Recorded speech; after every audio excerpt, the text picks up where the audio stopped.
Hi, this is Chris from the Stephanie Miller Show. Please enjoy this exclusive clip from Political Voices Network. For Orange Julius Caesar yesterday. Or Mark Meadows. No.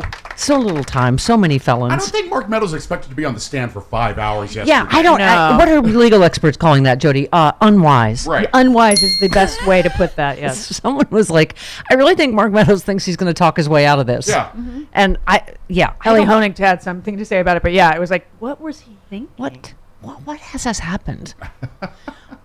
Yeah, I don't, from, again, not a lawyer, but from hearing everybody talk about it, I get what he's trying to do. He's trying to get it moved to federal court so then he can try to get out of it entirely and go, oh, I was a federal employee doing my federal business, blah, blah, blah, but I don't. But elections are run by the states. Pardon me? Elections are run by the states. Thank you. They're not run by the federal government. No, they are not. Right, and also it was in the commission of a crime. Right. That's not part of your federal even duties. on top of that. Right. Right. Yeah. Where's, give us Ellie Honig. Yeah, 14. This is on CNN yesterday about Meadows. It was a big risk, Alex. Pretty much the last place any criminal defendant wants to end up is in the witness stand. But it was also necessary because Mark Meadows is the one who has to make a showing here that he was acting within the scope of his federal employment. There's really no other plausible way to do that. And I think the fact that he chose to take that risk tells me how important it is that Mark Meadows thinks he gets his case moved over to federal court. I wonder if anybody tried that with my dad at Nuremberg. This is part of my federal job, doing my federal duties stuff. As a Nazi. Yeah. Okay. What? Is that one of the dogs? Yeah. What happened? The dogs are going, Oh. You don't hear it? You don't hear that? No. They're very loud. All right. I think it's the boy. Jody had the hiccups yesterday, so I assume that's what it was. I love that you emailed us to tell us you had the hiccups. And I was in hell. Do you have like bad hiccups? Oh, they're awful. Oh. Okay. All right. They're the worst. Okay. Let's move on. One more. Ellie Honig about the Mark Meadows testimony. I do think this was a rough day for Mark Meadows. I think it's one thing to assert generally, well, as chief of staff, I had very broad duties, but it's another thing to be cross-examined as he was today about very specific actions and phone calls and to sort of justify that within the scope of the chief of staff's job. Yeah. Yeah. No. Okay. Computer says no. Yeah, that's what they're saying. If his attorneys succeed at this, they will likely argue in federal court then that he is immune from the counts he faces. No. Computer says no. Again, not a lawyer, but I don't. What is all this like special spidey sense? I don't know. Special immunity powers everyone thinks they have that they don't. They think they're Superman. Including Cheetolini. Yeah. Did Eastman come up with this scheme too? I don't. That's why I think they're all. Well, you know what they're trying to do, Chris, is like somebody called it like they're trying to do a closed loop, where all the attorneys' advice is covered by the First Amendment and just their advice. Right. So they didn't do anything wrong, and then Trump didn't do anything wrong because he's just following their advice. I'm like, no. No, that's not how In it every works. criminal scheme, you don't get to go.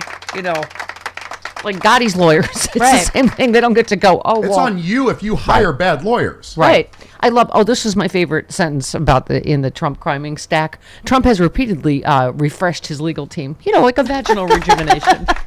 Just a little vinegar and water. Yeah. Okay. Yeah. He was questioning their freshness. Yeah. There's some Meadows that he's going to run through. Not Mark. Not Mark Meadows. Not Mark. Right. Different types. So at any rate, we're back to the Judge Chutkan.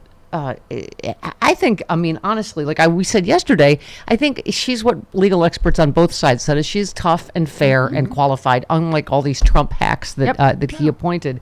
And she didn't give either side what they wanted, but I think on balance, this is bad news for Trump because, first of all, their ask was ridiculous 2.5 years from now or whatever. Ken Delaney in on that. But she really didn't give the Trump team much of anything, and they didn't help themselves at this hearing with some rather bombastic comments about the enormity of the case. She told them right away, look, April 2026 was not happening. Yeah. That was not reasonable in her view. It was way too far from the actual point of the alleged crimes. Witnesses could lose their memories. It wasn't feasible. Thank you. Yeah, it was very dramatic, wasn't it? It's like reading War and Peace 11 billion times a day. They're taller than the Washington Monument. We can't pass. She's like, what a bitch, please. Yeah, no. Yeah, no. Nice try. Yeah, she was like, you have a large staff that can do this work for you. Right, yeah, you're not a poor man. Exactly. Yes. You got a lot of rubes you can keep getting money from. Sure. Well, and according to Allison Gill and Andy McCabe, they've had most of this evidence, like 66% of it Right. already. Yes. So it's only a third that they Some still of have the to go cases are about him keeping the stuff that he Right. shouldn't have. So he's the one that already had it. through. Right. Okay, one more. Ken Delaney. So she said, give me a reasonable time frame that you need to process all the discovery in this case, and they just wouldn't do it. They wouldn't get off the April 2026 date that they were proposing. It's pretty clear they wanted to make a record so that they could appeal this question down the line. But the judge said that it's in the interest of justice and it's in the public interest to get this case to trial. Yeah. Yes.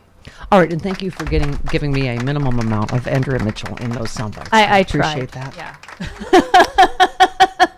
I tried to avoid her In addition completely, to the but I couldn't. stumbly right-wing talking point awkwardness, I also feel like I want to give her a Camelback or something. Like she always sounds like she needs a sip of water or a She lozenge does. or something. Her very dry mouth. Very. No, I had to do this question, otherwise the context. Offer was- her a Sucrets. Yes. Yes. Sucrets. Something. Aw. Just a lozenge of Yes. some sort. Yes. She has a dry mouth thing going on. She does. Okay. Pence's Ryan Goodman, the reporter, said Pence's chief of staff March Short, dissecting what's wrong with Mark Meadows' defenses. If official capacity, why was he circumventing the White House counsel's advice? Why wasn't Cipollone or the DOJ involved? Instead, recruited outsiders that they wanted to listen to. That's a great point, right? They only listened to the wackadoos. The actual federal officials said, "You're insane. Right. None of this is legal." Right. And so he ignored them. So that's not part of your federal duties to go to the pillow guy and who's the other guy? Overstock guy. And I don't Overstock. even know who. Overstock is now Bed Bath & Beyond. Oh, is it? Oh, is Yes, it? they bought Thank the name. you for that fun fact. Okay. Did not know. Okay. Chris, Hi. Uh-oh. who said we should thank black women for doing what a bunch of white guys have failed to do for years? Hold Donald Trump, hold a former president accountable. Who said that? Mr. Whipple. No, that was a very bad guess, good, as usual. though. Mehdi Hassan. Oh, okay. Yeah, talking about Judge Chutkan setting March 4th. Between her, Fani Willis, I'm like, okay. Yeah. What's America's early warning system? Black Black ladies. Thank you. At least you always get that Or right. Mr. Whipple. No. Well, he knows how to squeeze Charmin. Yeah. No. No. It's all about the Charmin. Okay. We have, hey, it's, you know what? I think we can all agree that every day with Hal Sparks is hump day. Yes, it is. Because Yeah. I think you've humped him. I have. Dry and otherwise. What? What? No, no, only dry. Listen, here's my point. He'll be here in hour 3 for the hour. Sexy hour. liberal Hal Sparks. The hour. And of course, pardon me, what you call it? Charlie Pierce in Yeah. hour 2. Yeah. Okay. Is this, Jody, these are your tweets? I don't know why. This Yeah. is just fun. Somebody named Daniel said, "Hey, Stormy Daniels, don't you have a to choke on?" And Stormy said, "I don't choke. I'm a professional." You know what? She's we should brilliant. all quit. She just wins Twitter. That was just so funny. I figured you would enjoy that. I did enjoy that. And you went blue. I You went did. blue. I went you worked blue. and I I did. enjoyed that very Apparently, much. you can get a gag reflex removed. Really? Yes. I've never had one. I don't have one either. I know, right? Hello, boys. Stephanie, yours is wasted. It is a total waste. Oh, Lordy. All right. So, here's the other silver lining of Mark Meadows trying to. Because here's the thing, they're all such cowards. Yeah. You know, they're all trying to get out of this. They're all trying to throw each other under the bus. His testimony implicates Trump. Yeah. So this is where I think it gets good. Okay. This is where we make extra popcorn. One of the things that Mark Meadows said in court Monday, according to experts, could be a problem for Trump's defense in Fulton County. I'm sorry, you said. Testifying under oath, Meadows explained that the phone call. There it is. Thank you, Michael. Meadows explained the phone call he set up between Trump and Hoffenfesser Incorporated was about Trump hoping to figure out a less litigious way of resolving his election concerns. Trump at that point had lost over 60 cases in court protesting elections across the country.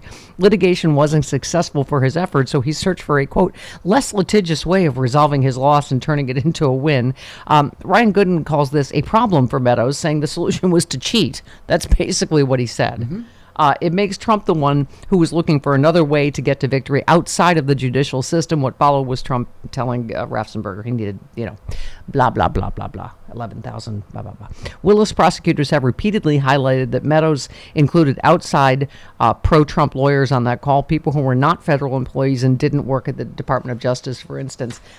More than one person is making that point. That bringing in these outside lunatics already takes it outside the scope of the federal government or within your federal duties, whether it's Trump or Meadows. Meadows grew somewhat exasperated as the prosecutor questioned why his role would include setting up a call to settle private litigation. Meadows pointed to Trump's needs as he perceived them. I dealt with the president's personal position on a number of things. It's still part of my job to make sure the president is safe and secure and able to perform his job. Serving the president of the United States is what I do, to be clear. It's unclear what a phone call had to do with Secret Service protection or security. Meadows went on to tell the court that he couldn't recall who was on the call with Ratzenberger. Ryan Goodman concludes, I think he's toast. Yeah. Okay. Let's hope so, because he is spineless treason weasel, in my personal opinion. He is. Okay, let's check in with our buddy Jill Wine-Banks talking about all of this. Let's talk about this speedy trial request. Sidney Powell is the second co-defendant to call for this after Kenneth Chesebro. Chesebro's trial is now set for October 23rd. We just told you in the last segment, John Eastman's lawyer says they're meeting this weekend to decide, but he'll likely make the same request. What do they stand to gain and lose from this request? Well, one of the things that the other co-defendants stand to gain is an early look at the evidence, because since it is a RICO charge, the evidence establishing all elements of the RICO can be admitted against each of these people, even as to conspiracies that they weren't part of. It's all part of one overarching conspiracy. So that's an advantage to those who do not join. She's a good explainer of things. She is very good at that. Yes, indeed. She went on to, when I learned that, like all good kids did, from the Ruffles commercial. I didn't. Ruffles have ridges. I had to learn it. You didn't learn in Spanish class? No. Okay. I'm sure that there was some thought that that Bonnie Willis, the district attorney, would not be ready that fast. And so they called her bluff under a very stringent law in Georgia for speedy trial, which means that it must commence before November 3rd. And so that's why the October date was chosen. It's late enough that they can be prepared. Sidebar, Your Honor. I think I've explained the only thing I learned in Spanish class is how to say the wall is gray. El pared es gris. Okay. Mon crayon est jaune. Oui. Oh, your fancy French class. Okay, one last one. Jill Wine-Banks. I don't think they have much to gain by doing it, other than they may feel that severing themselves from the former president is an advantage. That being tried with him presents courtroom hurdles and evidentiary hurdles because of the attitude about him. And so that they may feel they get a better chance at acquittal being on their own. That's the only advantage I can think they might have thought. Lots of buses, lots of people being thrown onto them, lots of popcorn. There it is, my first drink of the day, Z-Biotics Pre-Alcohol Probiotic.